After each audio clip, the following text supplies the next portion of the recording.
Quickly, back to the phones. This is Ann and Ed in Southern California. Welcome. It's great to have you on the program. Hello. Hello. Hi. Hi, Rush. How are you? Just fine. Thank you very much. Great. Well, we had some interesting news. My husband, Eddie, is on the phone with us. We live in Southern California, and we're Catholics, active Catholics in our community. And there was a town hall meeting last evening, emergency meeting called by our local parish priest, ordered by our bishop in the Inland Empire, the Archdiocese of San Bernardino. And they have made a decision that they're going to absorb the immigrants that are coming through, because the federal government called Bishop's office on Monday, and they're going to be busing these immigrants to our communities, and they're asking us to open our homes and to house them for up to a month, and that the church will reimburse us for any out-of-pocket expenses, and we were told not to talk to anybody about it, especially the media. I'm not especially happy about it. My husband is a retired doctor, and he will share his concerns with you regarding this matter. Eddie, you want to go ahead and talk about your thoughts? Long-time listener, Rush. Thanks. Thank you, Eddie. I'm very concerned about the health care crisis that we're facing and these illegal aliens that are coming into the United States. And doctors are being asked not to talk to the media. They're on gag orders, both doctors and nurses. And we got a big problem because there are a lot of diseases that can come through this border, bringing all kinds of stuff. Eddie, I just read that in some cases the lice are so bad you can see them crawling down the faces of some of the kids. Yeah, the lice won't kill you. But Ebola will, and so will gonorrhea, and there's syphilis and AIDS and hepatitis and diphtheria and polio, meningitis, and this new coronavirus coming in from the Middle East. So, right, hang on, I got to take a break. Hold your thought, and we'll continue after the break. We have Ann and Eddie on the phone together, Southern California. Okay, we're back, and we rejoin Ann and her retired doctor husband, Eddie, on the phone jointly together with us from Southern California. Eddie, could you put Ann back on the phone, or is she on with you? Yes, hi, I'm here with... Okay, Ed, I'll come back to you in just a second. But, Ann, I want to clarify, did you say that it is the Catholic Church that the government called and asked for assistance? Yes. Okay. And then the Catholic Church accepted and said, okay, we will. At least the Catholic Church in your town. You haven't identified where you're from. Mm-hmm. And then the bishop has asked you and the other parishioners to help pay for this, but you are not supposed to tell anybody this, which you've just done. Yes, that's what they asked us to, not to get the media involved, that the diocese will reimburse us for any out-of-pocket expense. Now, wait, because you're going to be asked to house some of them yourself? Yes. Are you going to? No.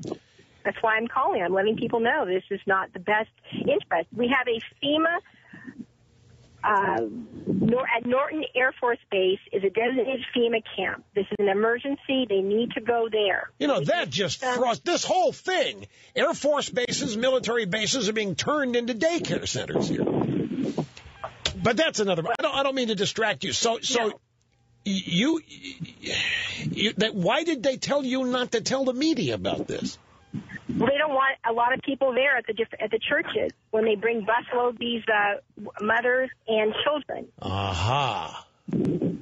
Why do you think the Catholic Church accepted this? And we want to help, but this is not always the best way to help. And the government created the problem; they should fix the problem. Exactly. But let me. Why do you think that your local Catholic Church is helping Obama and the government do this? I mean, this administration has targeted the Catholic Church. I don't know. I called the diocese in my community and made a request, and so they had a town hall meeting, emergency meeting last evening with 100 people in attendance. I would say 70% of people were on board. I'm on board in theory, and my husband, Eddie, can share his thoughts about the reaction, far more articulate than I can. So I'll let you express to Russ your thoughts. Well, I just brought up the diseases that are coming through and the lack of screening that's going on, Rush. I mean, we got FEMA facilities that can provide medical care and housing, nutrition, clothing, safety and transportation, and stabilize the situation so that these people can be reintegrated or be dealt with. But to put us and subject us to health care problems, risk, whatever you want to call it, seems to be an incompetence on behalf of the government when they themselves, these different agencies, are not talking to each other. FEMA's not talking to Homeland Security, and Homeland Security isn't talking to, the other agencies. To me, there's just a lack of coordination that's going on between these enormously bureaucratic institutions.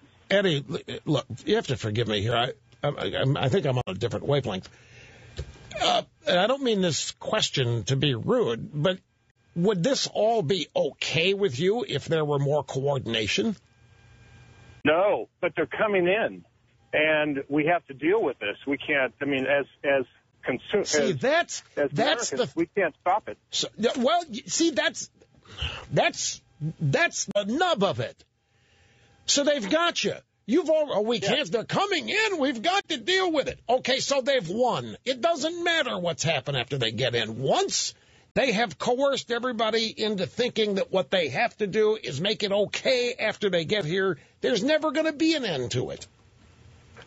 That's the big concern. They told us that this was going to last for 30 days, but many of us are scratching our head going, 30 days? I just can't believe that's going to be cast in concrete. We know that it's going to go beyond 30 days, and it's going to go on and grow and grow and grow unless this stops. Well, it isn't going to stop because the government doesn't want it to stop. Exactly. There's no effort to make it stop. There's a lot of lip service in that direction. Okay, so it's understandable that when churches are called upon to be charitable that they would do it. That's actually a smart move on the part of the regime. You're not going to have too many churches say no to a request for charity. But then they're turning around and asking parishioners to temporarily house some of these people, and you pay for it on the promise that you'll be reimbursed. Especially when there's a FEMA facility literally 10 miles away. And it really bothers me when doctors and nurses are on gag orders not to talk about the health care risk of these immigrants coming through the border. We have to do this right. We need to protect the American citizen. And it's the duty of the government to do that, and they're not doing it. Well, now, Ed, let me remind you of something. The left in this country, and I don't mean to politicize this, but they do, so let me respond in this way. The left in this country blames the original white European discoverers of this country with bringing in syphilis, racism, sexism, bigotry, homophobia, environmental destruction. I mean, this is in the public school curriculum today. Young people are taught that this is what Christopher Columbus and the Pilgrims and all of the white Europeans who settled in this country and eventually founded it, they brought all this stuff in. So who are you, doctor, to complain about a little disease coming in, because this is not the first time it's happened? That's what they would say to you. If you called a liberal talk show, if you could find one, that's what the host would say to you.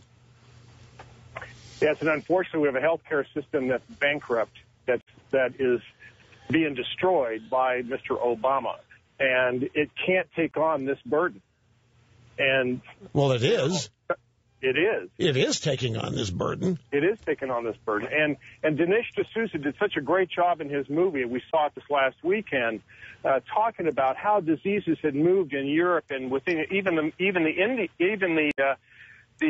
Indians, that they died mainly because of viruses and diseases coming in as it got repopulated. It wasn't because there were soldiers killing Indians. It was literally because they were dying of disease.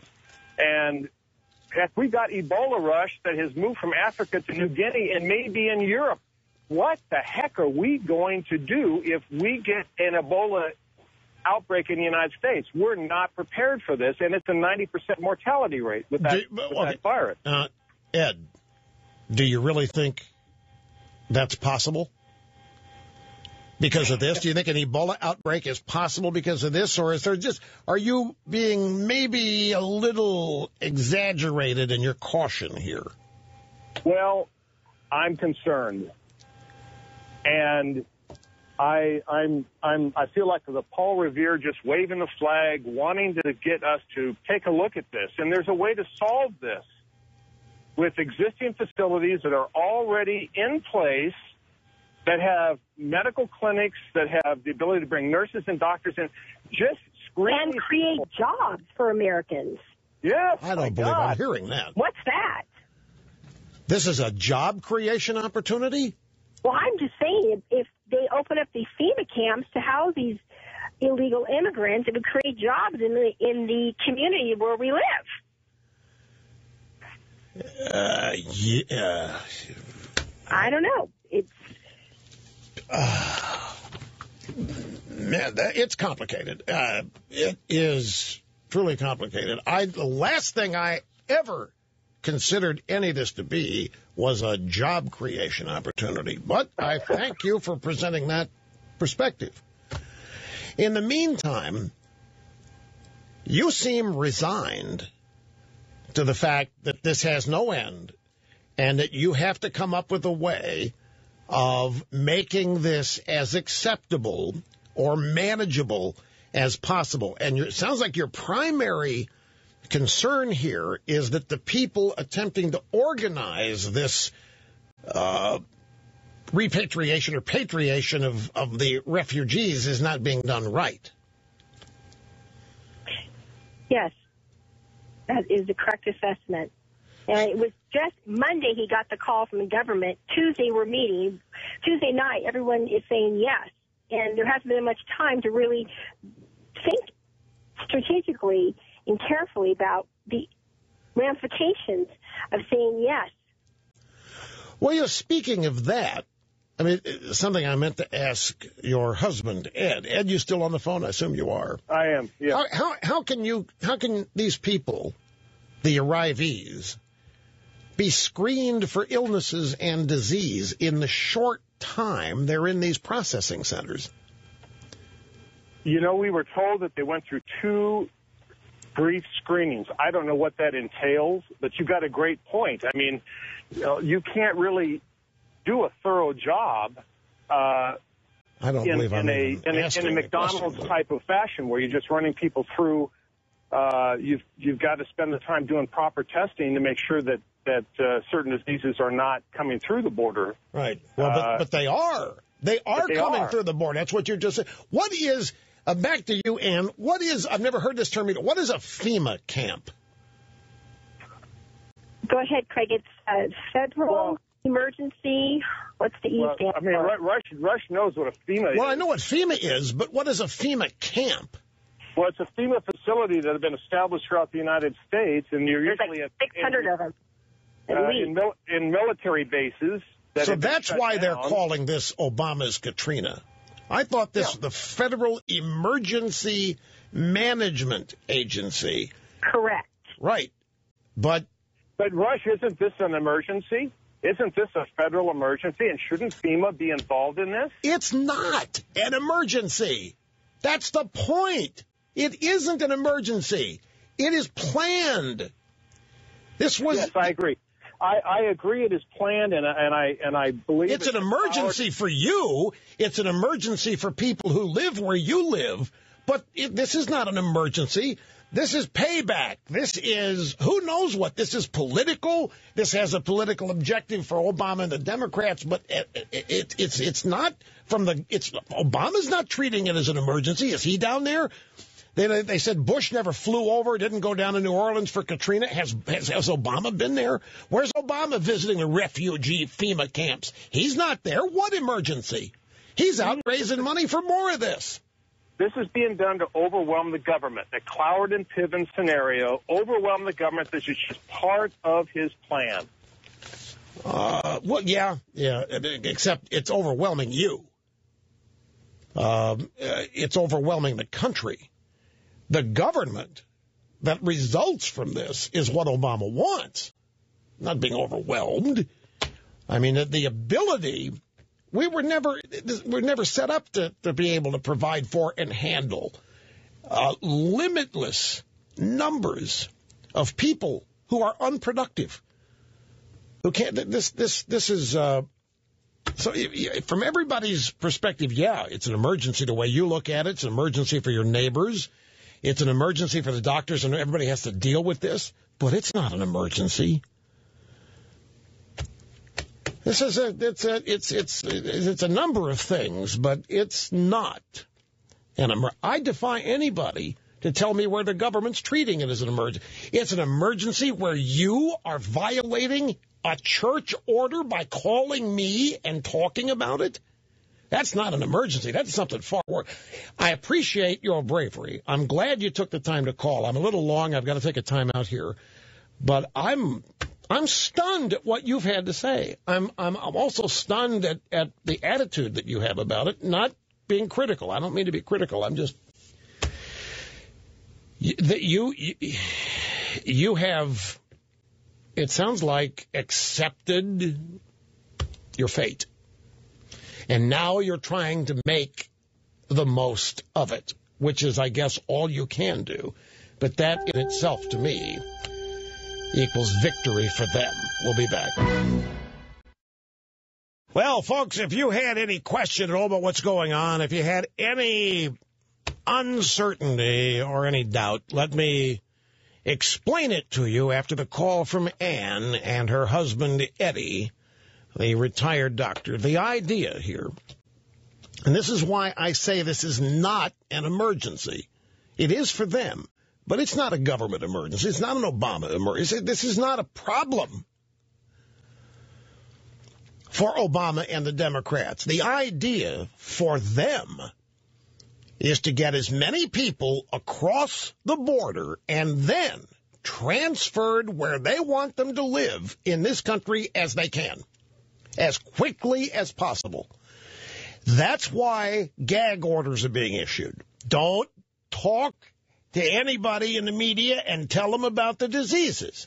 Don't talk and tell them about anything to do with these arriving kids or whoever else is also. It's not just kids, folks. At 300,000, these are government numbers, 300,000 since April. It's not just kids. So it's clear here, from the Democrat Party standpoint, the idea is to get as many people here across the border and then transferred out all over the rest of the country where they're going to live as quickly as possible. FEMA might slow that down. Legitimate health inspections might slow that down. So you process them quickly, you bus them, you fly them, you do it before anybody really knows what's happening. So far, only one little town in California even seems to be trying to stop this, and that's Murrieta, California. Everywhere else, they're just, what happened? Well, they're overwhelmed. I don't know what to do about it. And think about what a perfect situation this is for the Democrats. They are getting illegal alien single mothers with dependent children who are even more certain to vote Democrat. And did you hear Eddie and Ann? They've already accepted it. The problem for them is not stopping it. The problem is dealing with it. And so it isn't going to be long, folks, before this is just going to be accepted as the new normal, just like 8% unemployment or 12% or whatever, or everybody working part-time, the new normal. This is what it is. And it's also highly likely that Obama's approval numbers in the Hispanic community might be on the rise as a result. So this is not an emergency. This is mission accomplished.